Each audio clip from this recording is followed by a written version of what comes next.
Thank you for your interest in the CVM Performance Data Pump. My name is Rob van der Heij. I'm with IBM working in CVM development. This presentation was recorded for a live audience, and normally I tell people to ask questions whenever they come up. In this case, when you're watching the recording, drop me a note if you have questions and I'll get to answer them as soon as I can. IBM C operating systems have a long tradition in performance monitoring.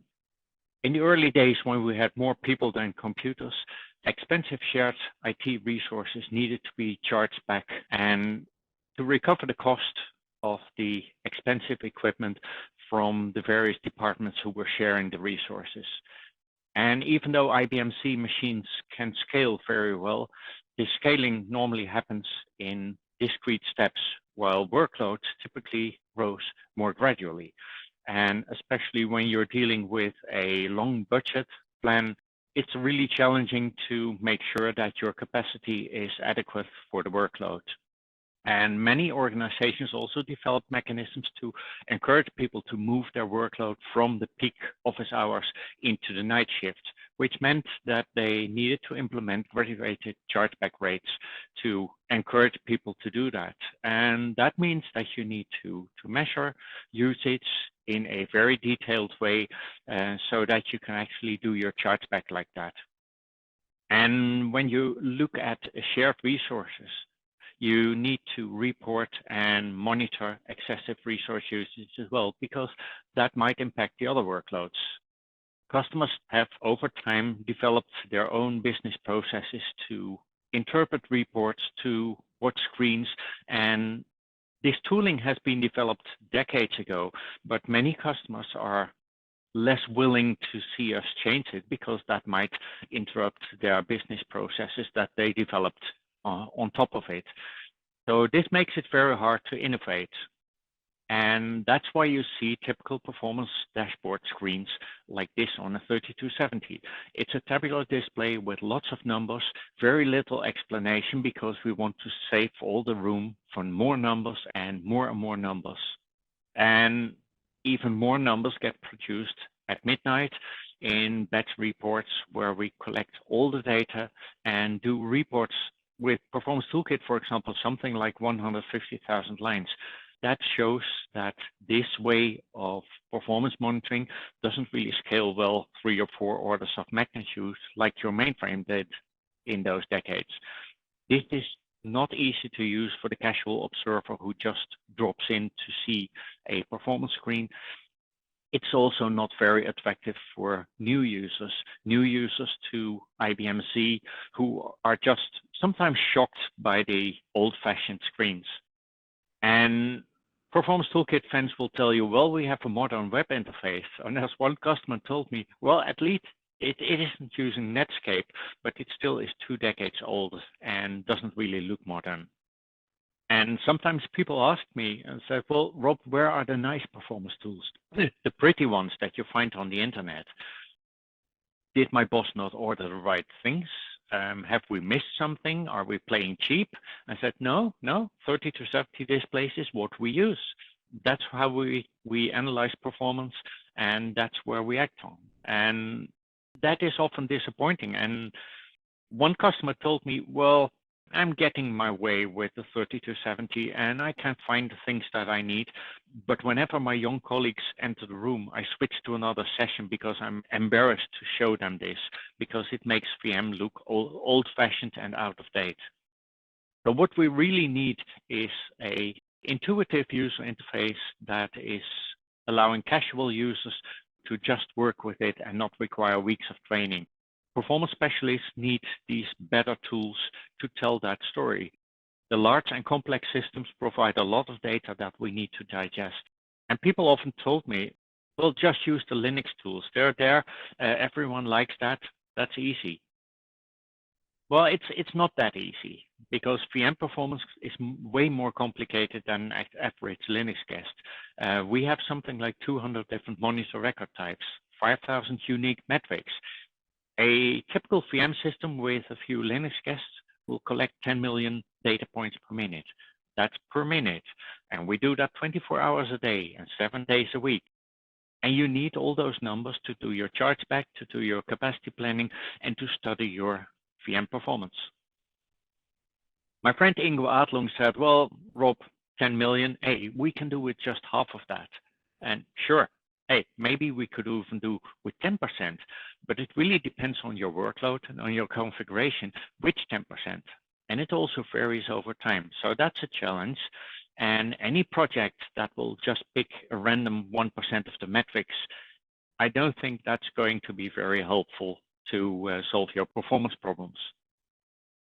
When you think about developing a new solution, we shouldn't have a standalone solution just for VM, because that again creates that problem with training, being welcome to new users, things like that. What we need to do is integrate VM performance data in the available popular tools. That way you leverage the customer investment in those tools, in the organization around it, and in the training of people to use those tools. But we should aim at supporting all the available metrics, but probably only collect that what's relevant for that customer right now.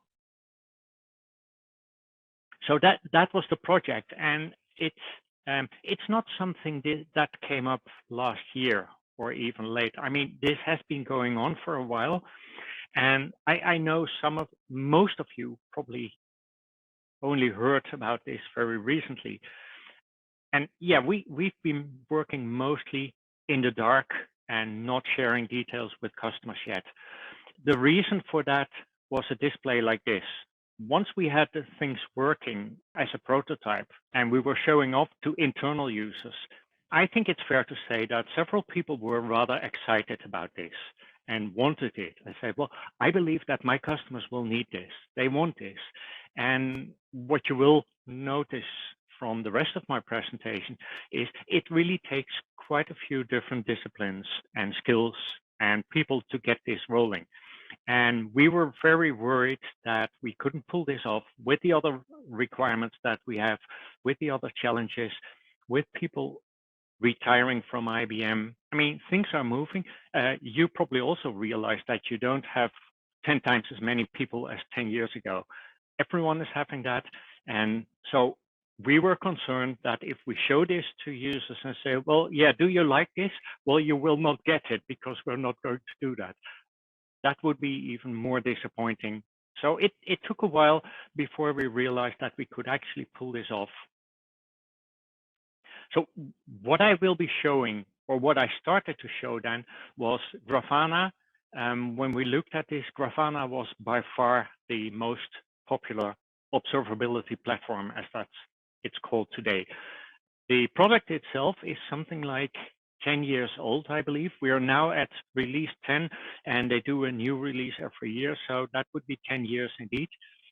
It's a combined framework with the presentation layer, the mechanism to show you these nice charts, but also the GUI editor to develop those charts, which makes it very easy to develop and to customize those charts.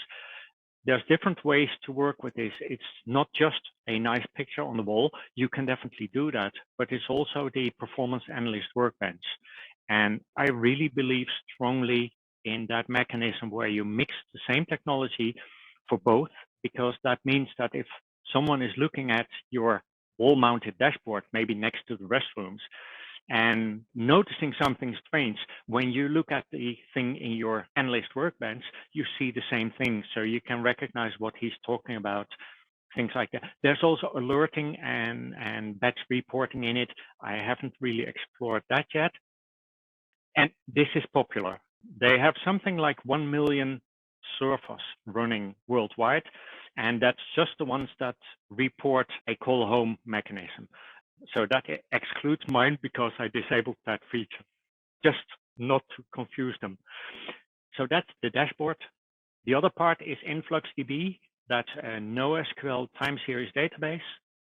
It's by far the most scalable one, the fastest one, very optimized in pushing large volume of data into it. You basically retain data for weeks or even longer, whatever disk space you want to offer it. It's specifically suitable for the multi-dimensional data that we gather from VM. That also helps to streamline the dashboards. I'll show you some parts of that. If you want to do other things, there is also a REST API, of course. So you can query InfluxDB with your own things, like if you want to do something off platform, like reporting, capacity planning, that kind of stuff. There's ways to take InfluxDB data and feed it into another platform if you want. And that's the fun, because this is open source. You can find videos on YouTube. So this is the high level design. On the left, you have the VM monitor, of course, that's part of VM, then the VM data pump. And because it sounds so much like CMS pipelines, I have the honor to do this, but it's not just my work. We then have a TCP IP connection to feed the data into InfluxDB. And further on, you have Grafana pulling the data out of InfluxDB. I think it's significant to realize that the data pump in this case is pushing the data out to InfluxDB. A lot of the Linux-minded solutions tend to pull the data out of the host. If you look at Prometheus, that's a model that pulls the data out of the host. That is very challenging if you have a VM monitor that sets its own space on when the data is collected. If you want to have match those and collect the data when it's being produced independently, that's sort of clashing, and you really need that rendezvous point that we have with InfluxDB. So InfluxDB basically keeps all the data available for Grafana or for others who want to query the data. And it's keeping it there for weeks or even longer if you want. And of course, InfluxDB and Grafana, it's open source stuff. So it can run anywhere. That means x64, ARM, a Raspberry Pi. It runs in the cloud, wherever, except for 390, of course, because no one thought about that. And then we started to talk to a few selected users, and they had basically two things that they talked about. Said, well, we want data to be sent to Splunk.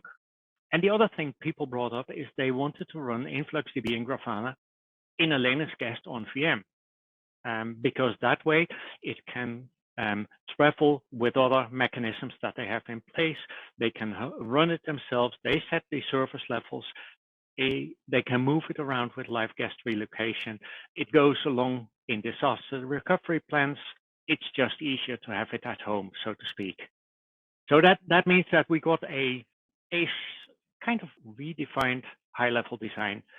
It's still having the data pump there, taking data from the monitor, but also from non-write files, as people were asking about that as well, and some other data sources maybe we'll see. That runs on VM and is provided by IBM, as I'll explain.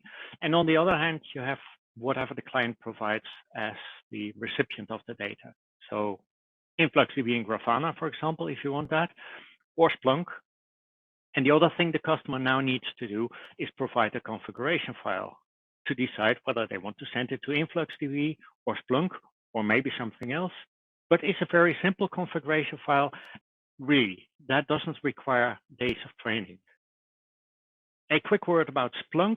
Unlike Grafana and InfluxDB, Splunk is a commercial platform.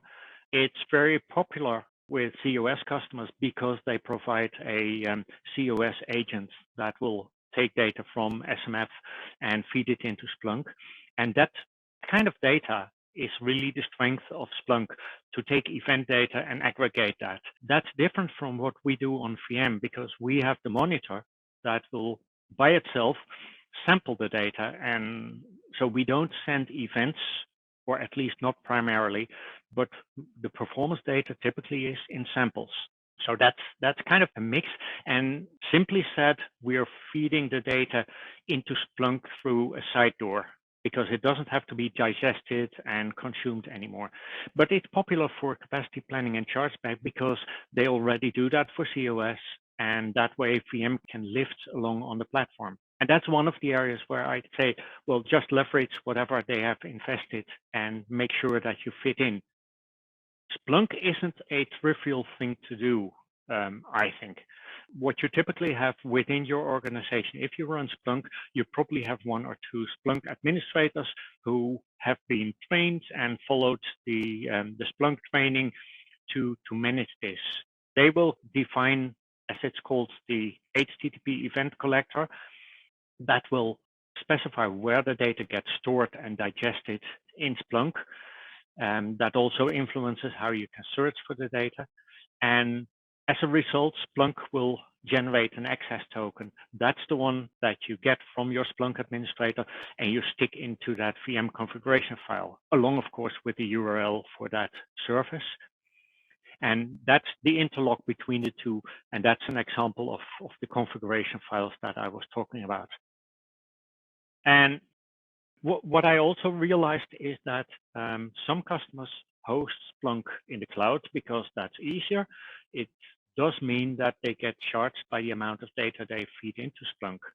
So the funny thing was that with the customer where we tried this, they confirmed that indeed it was just 2 hours work to get this operational. And then they needed 4 weeks to get approval to send the data into Splunk, because people wanted to know upfront how much data that would be and what it would cost to host that data.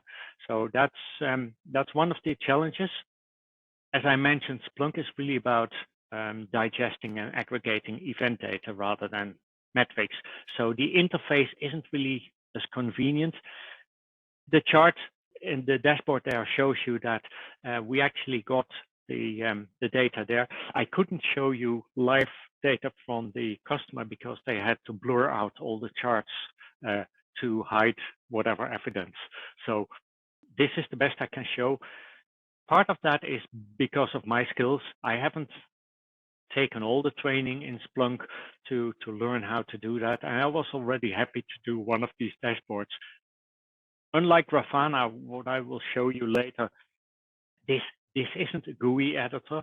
I mean, you can do a few things with the web interface, but if you want to change details like colors, whatever, then you really need to write JSON or XML data and modify the dashboards.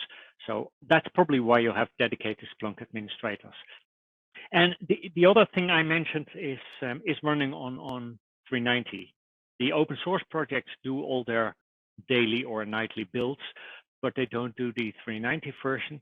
So what we can offer is on the IBM C container registry, we have the Docker images for Grafana and InfluxDB at pretty recent levels, and that works pretty well. It makes it very easy to deploy this on a Linux guest on VM. Hey, you can even run it on ZOS container extensions. I demonstrated that as well. So yes, this all works. Well, this is a kind of trusted place because you don't have to look on the internet whether some idiot has put up container images on Docker Hub and you have no clue what's in there. This is definitely the way to go, I believe.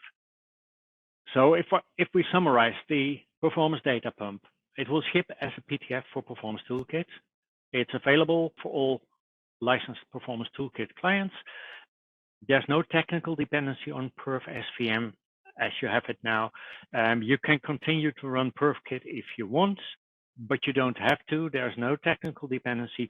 If you haven't used Perfkit, but you are licensed, you can just run the data pump and off you go. And I also talked to a friend who said, well, do I really continue to run Perf SVM because I never use it and I would rather just use the data? Yes, you can just do the data pump. That's fine. The data pump itself is a small extra CMS virtual machine. It runs on every VM system that you want to monitor because it has to talk to the VM monitor there. Right now, you still have to add it by hand, but in the future, we will have that included in your new systems directory. As I said, minimal configuration files. I'll show you some of that. There's advanced options. Some of them are even documented. For example, to get more metrics enabled for special use cases. It's not impossible that when we work on something new, you want to have some new metrics that we come up with a dashboard and an additional configuration file to enable those metrics. And yeah, you can send it to Splunk or to InfluxDB with Grafana. And my rule of thumb is that once you have a solution that works for more than one it's probably easy to also add a third or the fourth platform. If you have ideas or wishes in that area, just let us know and we'll think about that. A few quick slides on how to install this. The code will be installed on the Perf SVM 201 disk. Because this is extra stuff, it doesn't affect Perf SVM as it runs now. You then have to define the data pump user ID in the directory. We have an example like this shown here. It's an identity because it runs on each member of your SSI cluster if you have one. But because we don't have per system, per member minidisks, you don't really need the subconfigs. We just use vmsys on each of the members. So that means that it has a unique place to run, but you don't have to allocate the minidisks for that. What you also need to do is create your profile exec to run this and to make sure that it runs after startup of the system. If you want an SSL connection between the data pump and your InfluxDB or Splunk, and you probably want that because of security and because Brian Hoogenbroek is my friend. Oh, by the way, Splunk only does SSL as far as I know, so there's no option out there.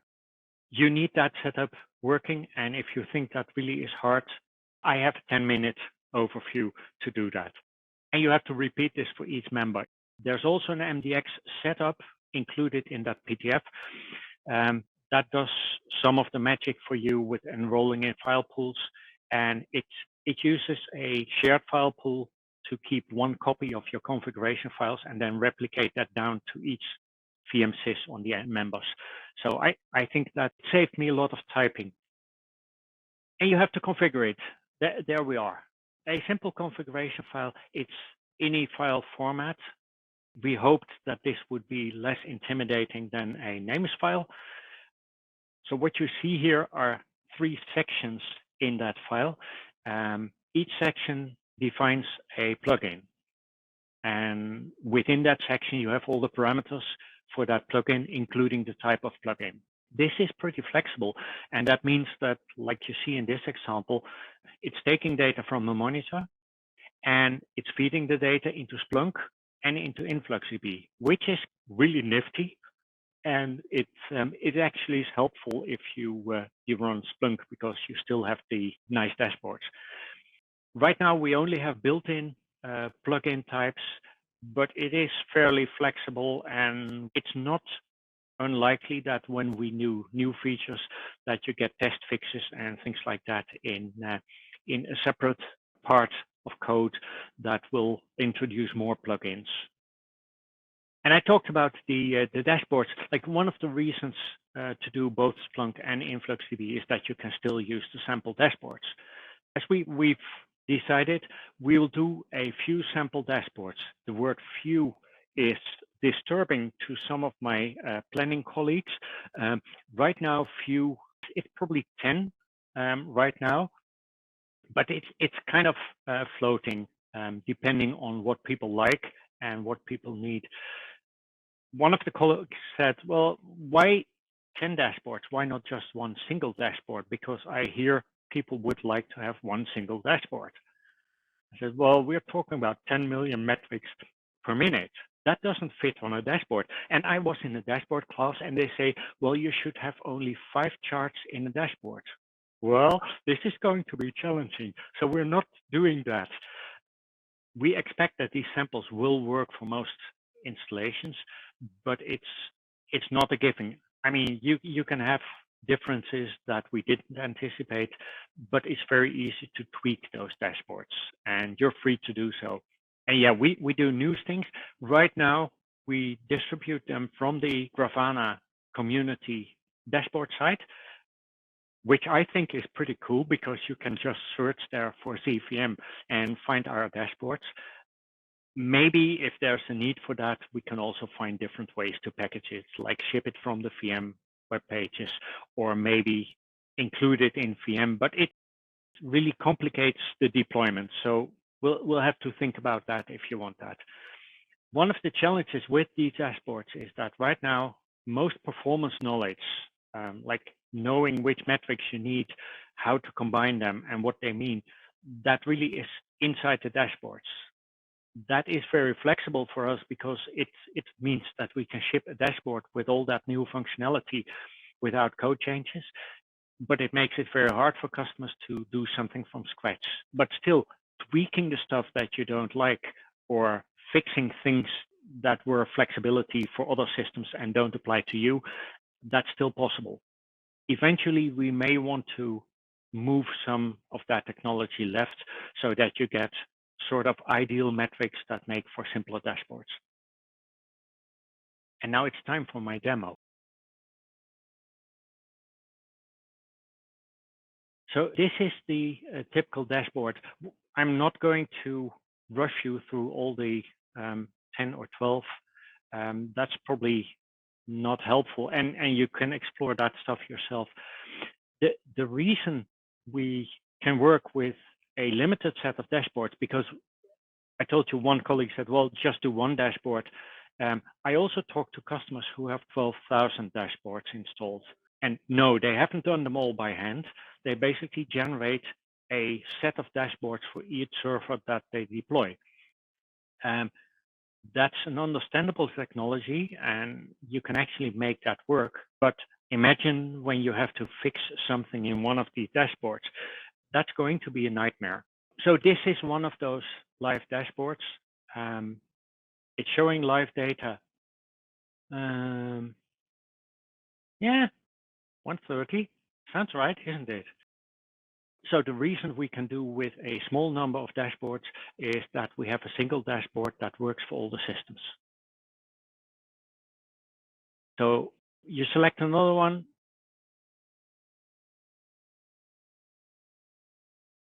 Or this one. And the problem with test systems, of course, is that people take them out for something and we don't continuously monitor them.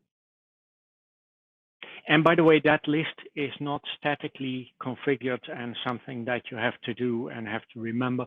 It's dynamically taken from the database, simply listing all the VM systems that we have and populating that pull-down menu.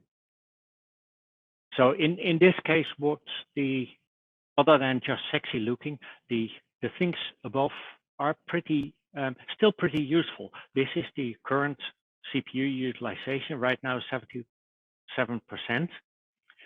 But the scale for this is actually the total variation over the day, because we're looking at 8 hours of data.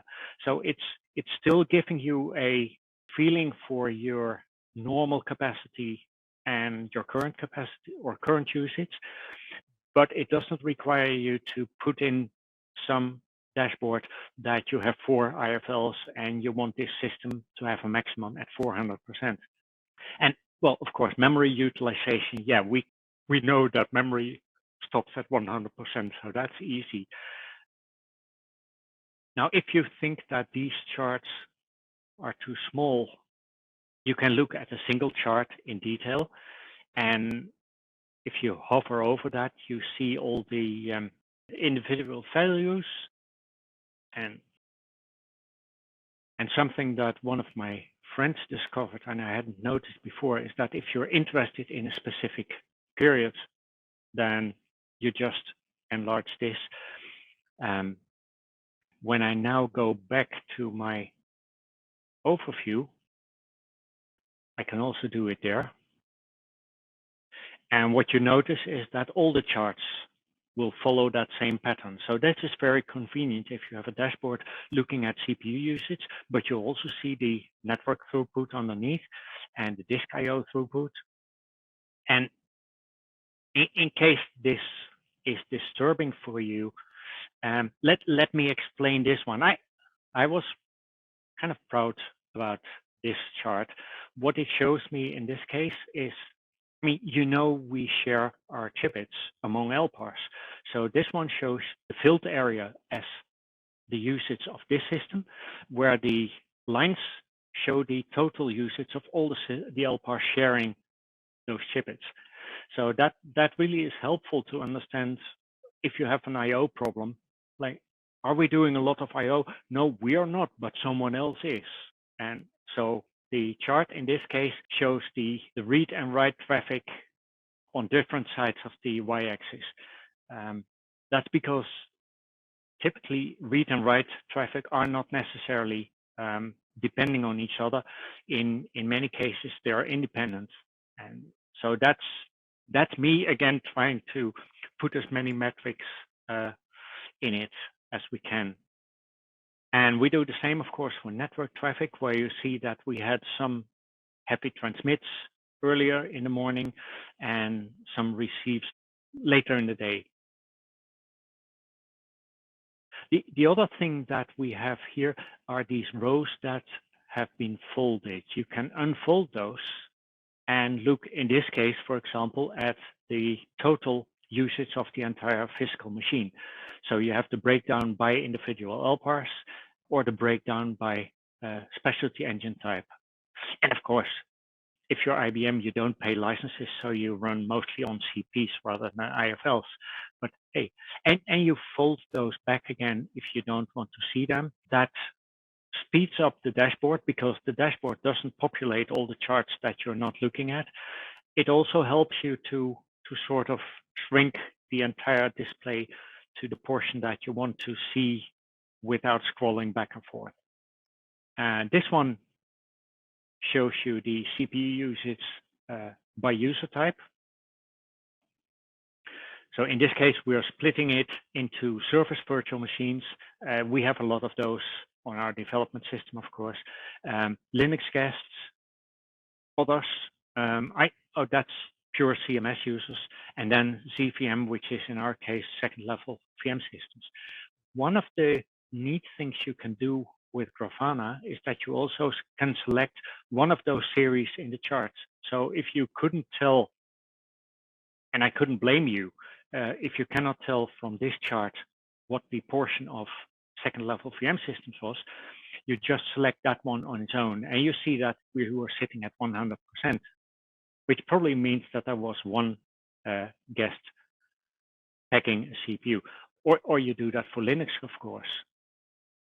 And since a lot of people have Linux, we also do the Linux usage by itself and then broken down to individual guests. So we can see that one of the guests is hovering somewhere around 1%. It's getting busier now that someone is looking at Grafana dashboards, and that's the Linux server that's running the data from something like 2 dozen VM systems. One that I also like is this one. It's a folded row with a list of dashboards, and that again, that list is not fixed or configured. It's filled by the currently installed dashboards on the system and the tags that you give for those dashboards to fill in these individual rows. Let me look at the virtual switch. So what you see here is that we have even more of these selection fields. So I can select another one, and now they just have one switch. Let me find another system. I think that one wasn't running anymore.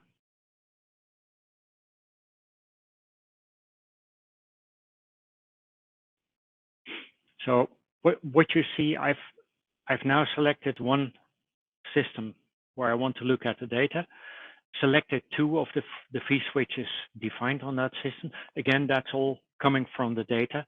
And then you see the patterns on each of those. And in this case, we also can select user IDs on that. So also get the breakdown, just the traffic for that particular virtual machine rather than for all of them. So that, and in this case, you see that this Linux guest that is actually running the dashboards now got a bit bigger or a bit busier with me looking at the dashboards. So that's because it's all happening live.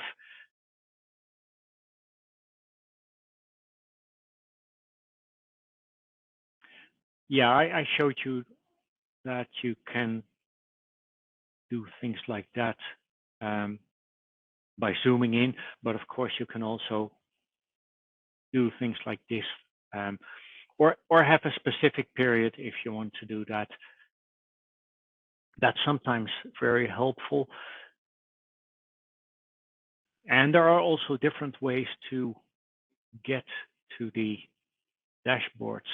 And I wanted to show you this one. It's not yet my favorite one, but I like this.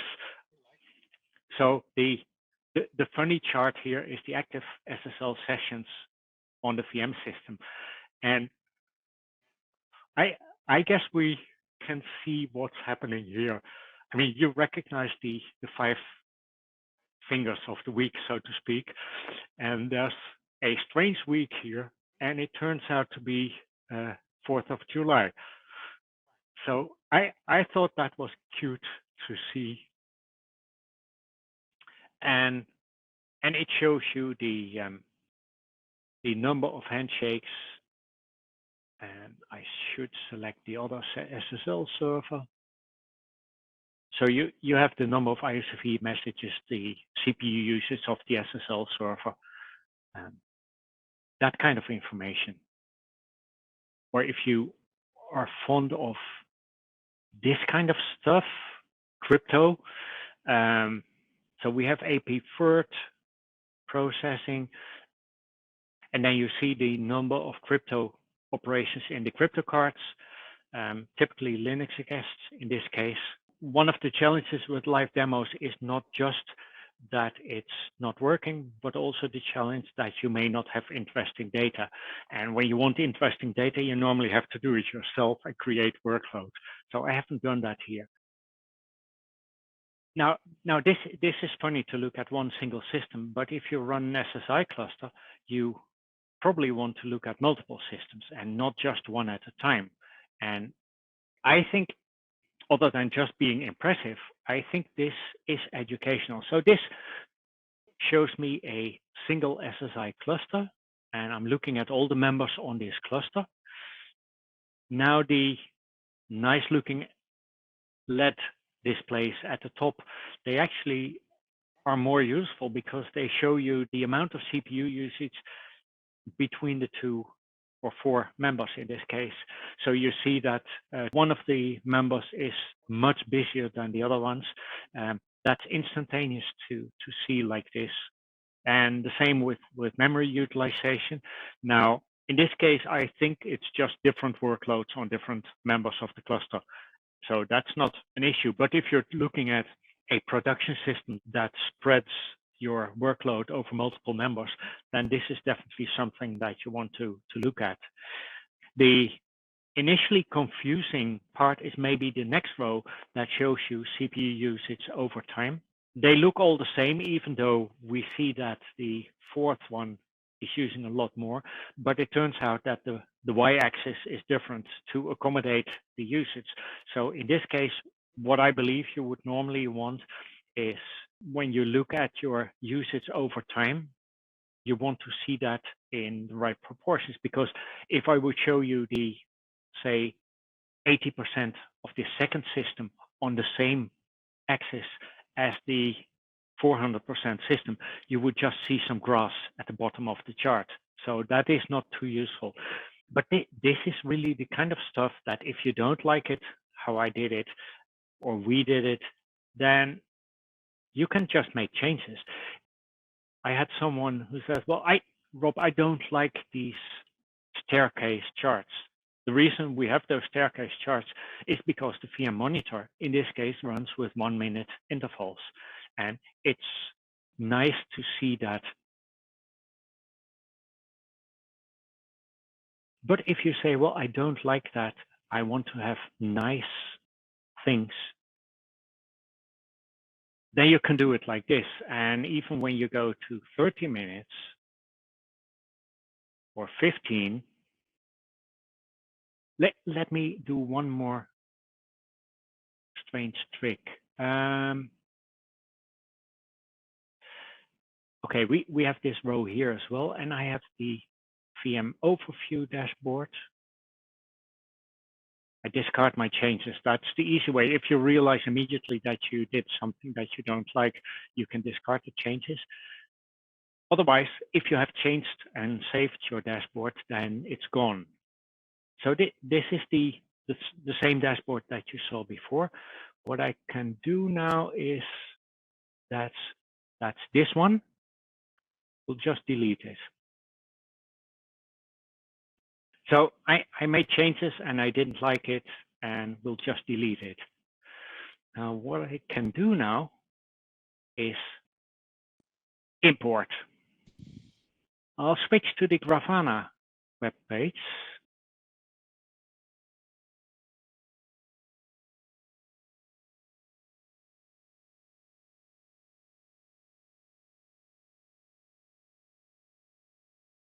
What I wanted to show you is how hard it is to import a dashboard when you copy the thing from the Grafana website.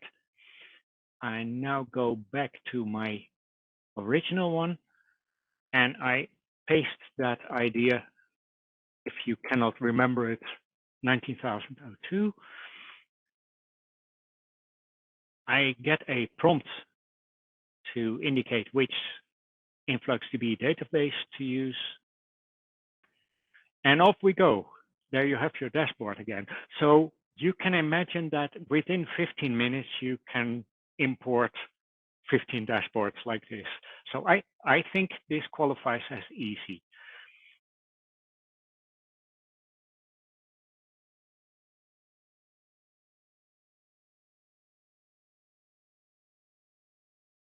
This is one that I also like. This shows shared file system usage. So disk space utilization on shared file system. And I mean, I think this is pretty. You may realize that this doesn't come out of the monitor. So this is an additional plugin of the data pump that will go out to the SFS servers and gather that data now and then. And my summary, will ship soon as VM 66687 for all customers using Performance Toolkit, either to Splunk or to InfluxDB and Grafana. It's really lightweight. I showed you that Linux guest that takes 1% of a CPU. The data pump usually itself is also not very expensive. It's way cheaper than Perf SVM, for example. We have the Docker images in the container registry. We're looking at getting you a recipe for if you want to, if you have a Linux guest on VM and you want to install those Docker images. It's, well, maybe a few hours work if you know where the command line in Linux is. And I mean, you don't have to be a expert in that area.